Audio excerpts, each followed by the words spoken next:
আরে বিউটি আপা কখন আসছেন? ও আচ্ছা আচ্ছা। আরে না, আপনার কথা চাউনও তুলতেছি না, আপনাকেও দেখাইতেছি না। আমি ক্যামেরাতে কাউকে দেখাই না, সবার নিষেধ। তো বসেন আপু বসেন। আমার ননদ আসছে। হ্যাঁ, আমি রান্না বান্না বসিয়ে দিয়েছি।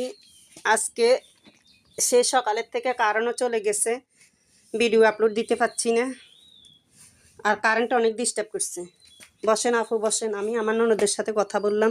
পাকি দিয়ে আপনাদেরকে একটু রান্না বান্নার শেয়ার করি কি কি পাকাইতেছি। দেখেন, খুব সুন্দর একটা তরকারি, কচুরলতি, চিকন চিকন কচুরলতি পাকাবো। এই যে উম, এ, চিংড়ি শুটকি, বুঝছেন, এটা চিংড়ি শুটকি দিয়ে পাকাবো।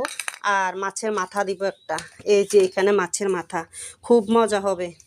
আর এই যে কি একটু গুঁড়া মাছ, কাচকি একদম ছোট ছোট, এইগুলা বড়গুলার থেকে বাঁচি নিয়েছি। আর এই যে ভেন্ডি রান্না করব।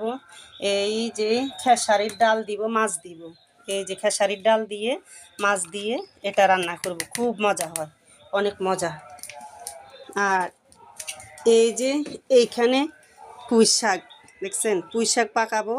এই যে ডাল, বুটের ডাল, সিমের বিচি, এইগুলা সবগুলো মানে ভাগ করে আলুর শাকও পাকাবো, পুঁই শাকও পাকাবো। এগুলার সাথে মাছের মাথা দিব। এই যে আজকে অনেকটি মাছ নামাইছি, মাছের মাথা দিব। এই যে এখানে লাল শাক, আমার ননদও আসছে আর ও ভীষণ শাক পছন্দ করে। এগুলা তো সিমের বিচি ডাল দিব এবং মাছের মাথা দিব। তো আমার হয়তো বলবেন যে আপু আপনি যে শাক সবজি বেশি পাকাইতেছেন। আসলে আমি একা থাকি, তো আমার ছেলে শাক সবজি খায় না। আর আমি বেশিরভাগ মানে একটু শাকটাকে পছন্দ করি, তরকারির মধ্যে, মাছের মধ্যে, মাংসের মধ্যে, শুটকির মধ্যে আমার কোনো বাছা নাই। আমি মোটামুটি পছন্দ করি। আমার ননদ আসছে, আমার ননদ ভীষণ পছন্দ করে, তাই আজকে একটু আয়োজনটা আর একটু বেশি করলাম। একটু কাছে আছে আমার ননদ, 2-3 দিন পর পরে আসে।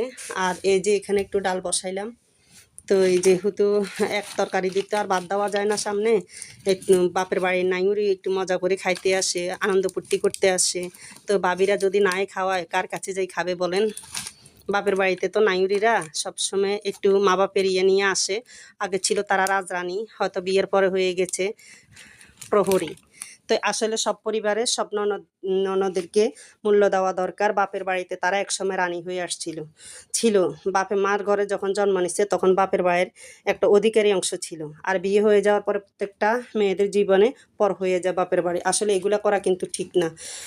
সবাই এগুলা না করে সব ননদ শ্বশুর শাশুড়িকে আপন করে মানে বুকে আগলায় রাখবেন। পাকার নিচে, ডানার নিচে মানে আশ্রয় দিবেন, মানে মাথার ছায়া হয়ে তাদের পাশে থাকবেন। সবাই আপনাকেও ভালোবাসবে, আপনিও তাদেরকে ভালোবাসা দিবেন। ভালোবাসা পাইতে হলে ভালোবাসা দিতে